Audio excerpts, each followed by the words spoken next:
Assalamualaikum warahmatullahi wabarakatuh.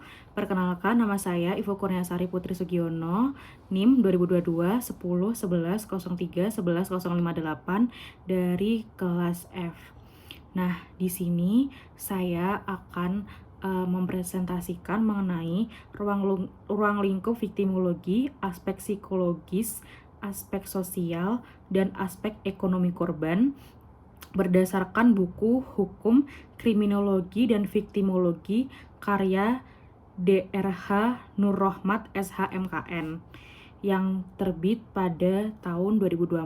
Seperti ini covernya.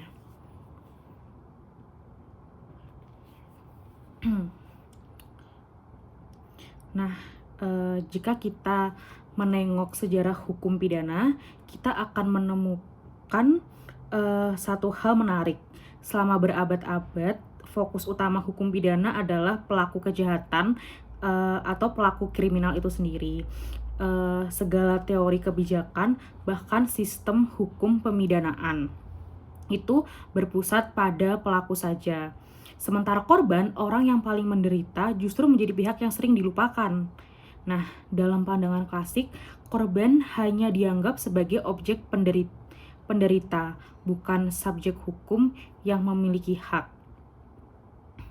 Ia diposisikan sebagai bagian dari alat bukti, bukan bagian dari keadilan itu sendiri. Namun, seiring berkembangnya ilmu pengetahuan, terutama sejak munculnya gerakan victim oriented justice pada pertengahan abad ke-20, muncul cabang baru dalam kriminologi yang dikenal sebagai viktimologi.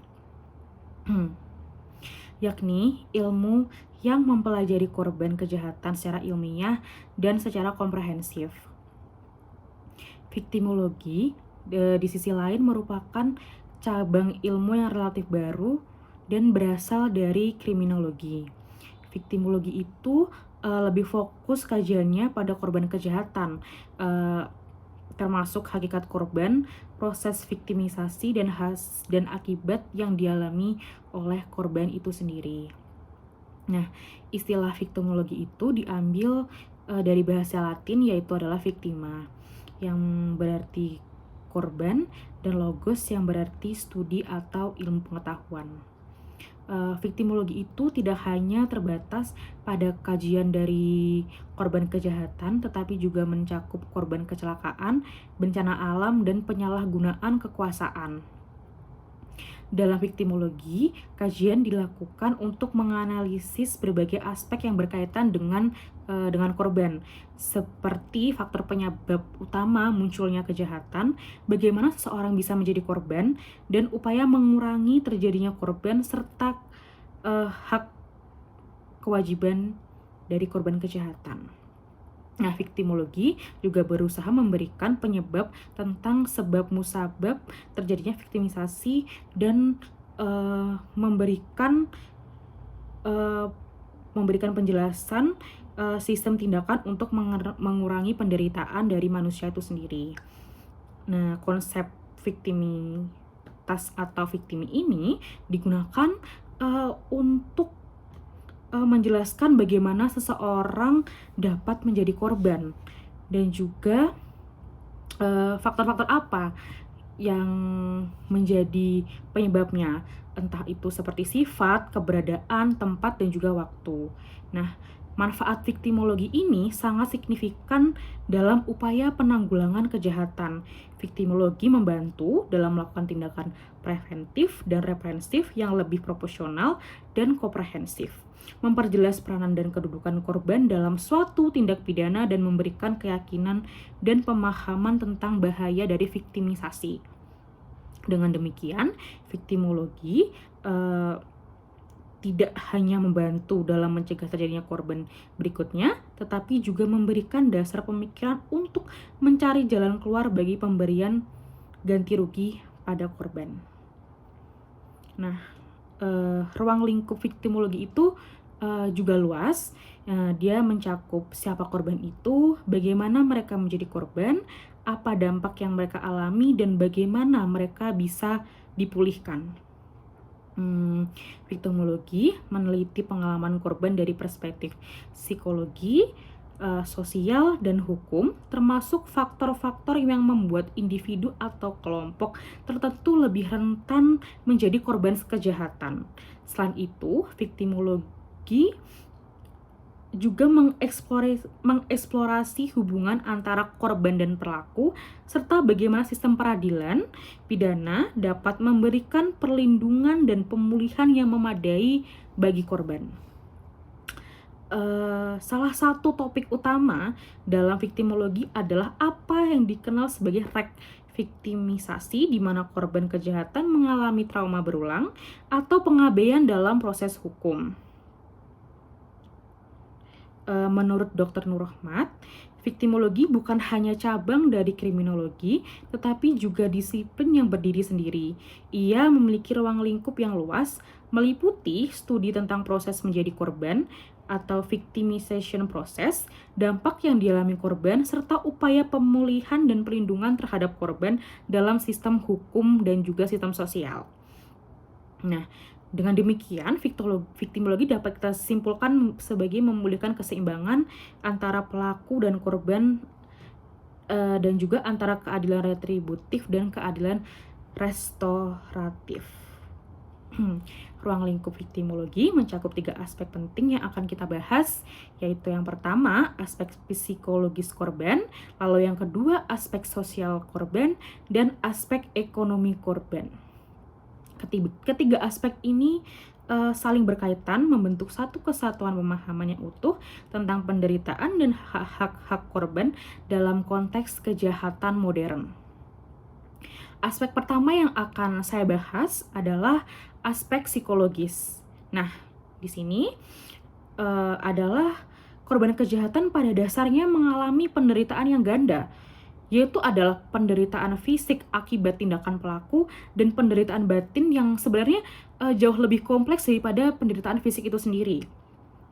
Nah, Dr. Nur Rahmat menjelaskan bahwa korban mengalami apa yang disebut trauma primer dan juga trauma sekunder. Yang pertama adalah trauma primer, adalah dampak langsung dari tindakan kejahatan. Misalnya, korban pencurian dengan kekerasan mengalami ketakutan yang ekstrim setiap kali berada di tempat umum. Lalu korban pemerkosaan dapat kehilangan rasa aman dan kontrol atas tubuhnya. Dan juga korban kekerasan dalam rumah tangga yang merasakan hidup dalam ketegangan berkepanjangan. Banyak korban yang mengalami post-traumatic stress disorder atau yang bisa kita sebut sebagai PTSD, yaitu semacam luka psikis yang membuat korban selalu merasa waspada dan percaya, sulit tidur, mimpi buruk, dan menghindari hal-hal yang mengingatkan pada saat kejadian. Sebagai contoh, korban kekerasan seksual seringkali tidak hanya mengalami trauma saat kejadian, tetapi juga trauma berulang setiap kali mendengar suara, tempat, atau bau yang mengingatkannya pada kejadian tersebut. Selain itu, korban bisa merasakan kehilangan kendali atas hidupnya, kehilangan rasa percaya diri, dan bahkan kehilangan makna dari hidupnya sendiri. Dalam beberapa kasus, rasa bersalah muncul. Korban merasa bahwa dirinya pantas untuk menjadi korban. Padahal perasaan bersalah itu keliru dan seringkali muncul karena kurangnya dukungan sosial serta tekanan dari lingkungan. Namun yang kedua yang sering terlupakan yaitu adalah trauma sekunder, yaitu penderitaan psikologis yang timbul karena respon negatif dari lingkungan sosial dan bahkan dari lembaga hukum. Banyak korban kejahatan yang justru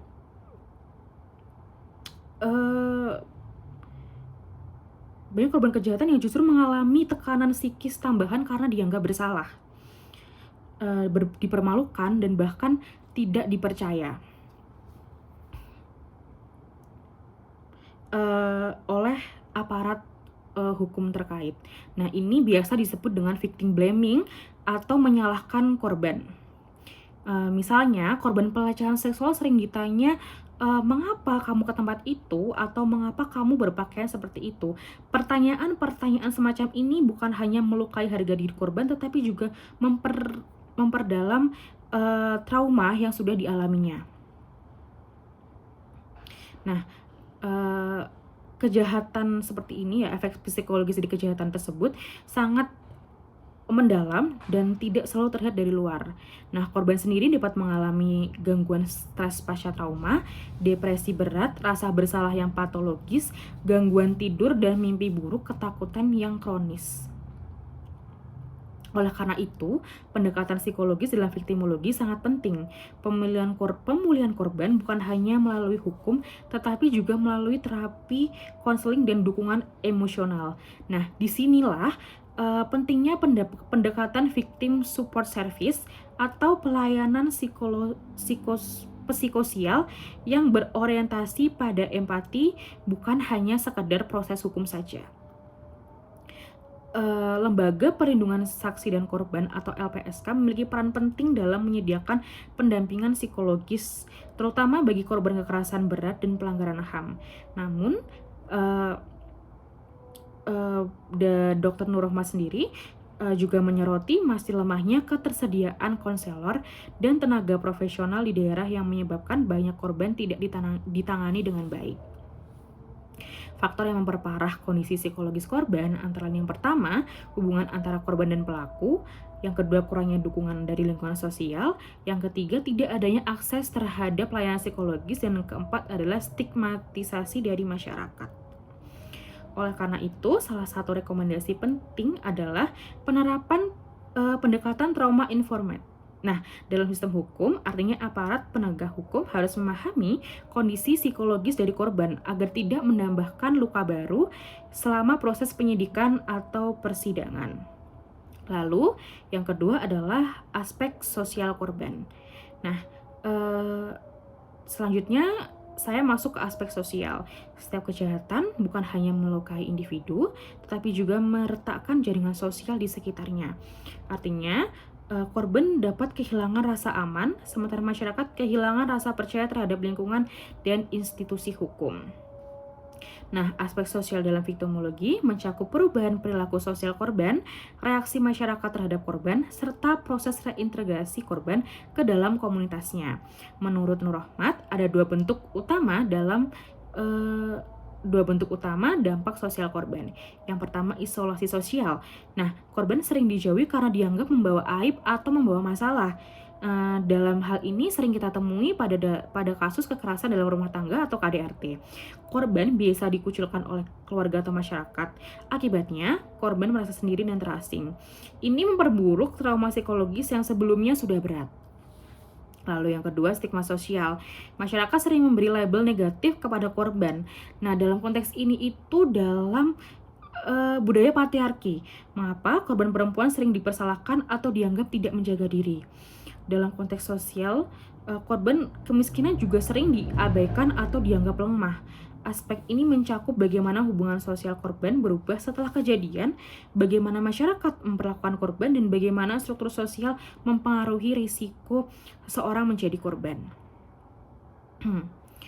Viktimologi memandang fenomena ini sebagai bentuk viktimisasi sekunder sosial, di mana masyarakat secara tidak sadar memperpanjang penderitaan dari korban.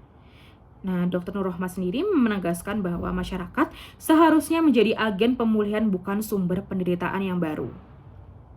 Selain itu, aspek sosial juga mencakup relasi antara korban dan pelaku.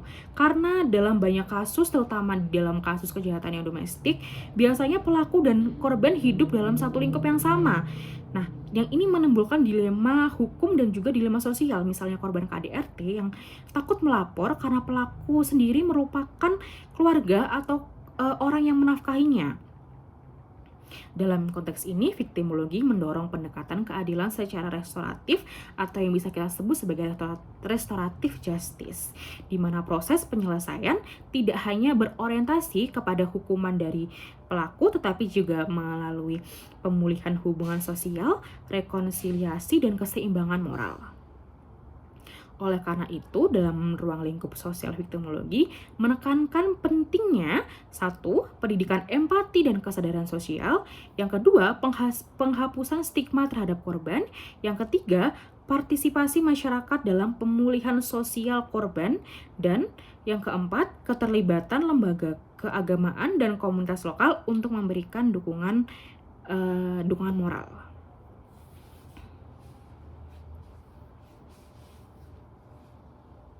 Nah, salah satu tujuan utama viktimologi adalah mengubah cara masyarakat memandang korban dari objek penderitaan menjadi subjek yang berhak mendapatkan pemulihan dan juga mendapatkan pengakuan. Karena itu, dukungan sosial menjadi kunci penting.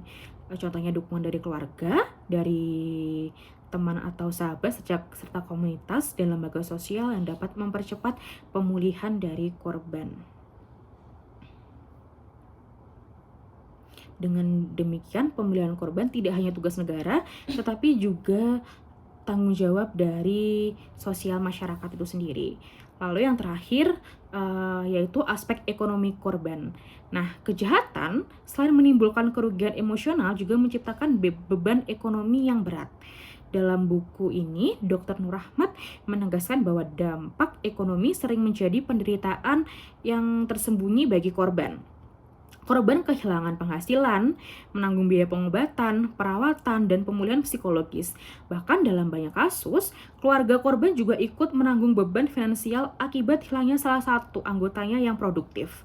Misalnya, korban tabrak lari yang mengalami cacat permanen itu memiliki bukan hanya kehilangan kesehatan, tapi juga kehilangan kesempatan untuk bekerja. Dalam kasus kejahatan ekonomi seperti penipuan atau korupsi, kerugian finansial bisa menghancurkan masa depan korban itu sendiri. Bahkan dalam kasus kekerasan terhadap perempuan, banyak korban yang tidak bisa kembali bekerja karena stigma sosial atau trauma yang berat. Oleh karena itu, aspek ekonomi korban tidak dapat dipisahkan dari keadilan sosial di negara ini. Negara memiliki tanggung jawab moral dan hukum untuk memberikan kompensasi, restitusi, dan juga rehabilitasi kepada korban. Aspek ekonomi juga harus dilihat dalam konteks makro, yaitu kejahatan dapat mempengaruhi produktivitas nasional, menghambat investasi, dan menciptakan ketimpangan sosial. Oleh sebab itu, pendekatan viktimologi ekonomi bukan hanya berorientasi pada individu, tetapi juga pada keadilan yang distributif. Bagaimana sumber daya dialokasikan untuk memulihkan masyarakat pasca kejahatan. Nah, kerugian ekonomi korban itu juga mencakup yang pertama, biaya langsung seperti pengobatan, pemulihan, dan bantuan hukum, serta biaya tidak langsung seperti kehilangan kesempatan kerja, turunnya produktivitas, dan penurunan kualitas hidup. Sebagai contoh, korban penganiayaan berat mungkin memerlukan waktu berbulan-bulan untuk kehilangan pekerjaan dan menanggung biaya pengobatan. Sementara korban kejahatan cyber bisa kehilangan tabungan atau aset dalam sekejap. Oleh sebab itu, perlu adanya kebijakan pemulihan ekonomi korban seperti bantuan finansial sementara, pelatihan kerja, akses layanan hukum yang gratis, dan penghapusan biaya administrasi bagi korban yang ingin menuntut haknya. Aspek ekonomi bukan sekedar soal tentang uang, tetapi soal keadilan yang konkret, karena pemulihan psikologis dan sosial tidak akan optimal tanpa adanya kestabilan dari ekonomi. Sebagai penutup, bahwa ketiga aspek tersebut, yaitu aspek psikologi, sosial, dan ekonomi, saling terkait dan tidak dapat dipisahkan. Nah, penderitaan korban bukan hanya luka di tubuh, tetapi juga luka di jiwa dan kehidupan sosialnya. Jika hanya salah satu aspek yang dipulihkan, maka keadilan belum tercapai. Keadilan sejati dalam perspektif viktimologi adalah ketika korban memperoleh pemulihan secara menyeluruh, baik batin, sosial, maupun ekonomi. Dr. Nur Rahmat sendiri menyimpulkan bahwa tugas viktimologi bukan sekedar memahami penderitaan korban, tetapi memanusiakan korban kembali. Dengan pendekatan psikologis, kita mengobati luka batin korban. Dengan pendekatan sosial, kita menghapuskan stigma dan mengembalikan harga dirinya. Dan dengan pendekatan ekonomi, kita memastikan bahwa korban dapat hidup kembali secara layak. Hukum dalam perspektif viktimologi bukan hanya alat untuk menghukum pelaku, tetapi juga sarana untuk memulihkan martabat manusia yang terluka. Dengan demikian, viktimologi tidak hanya menjadi teori akademik, tetapi menjadi gerakan kemanusiaan yang nyata. Sebagai penutup, izinkan saya menegaskan bahwa Viktimologi adalah ilmu yang berpusat pada manusia. Ia mengingatkan kita bahwa di balik setiap tindak pidana selalu ada manusia yang terluka, bukan hanya secara hukum, tetapi juga secara psikologis, sosial, dan ekonomi. Nah, itu adalah penjelasan saya mengenai ruang lingkup dari viktimologi yang dilihat dari aspek psikologi, sosial, dan ekonomi. Terima kasih. Wassalamualaikum warahmatullahi wabarakatuh.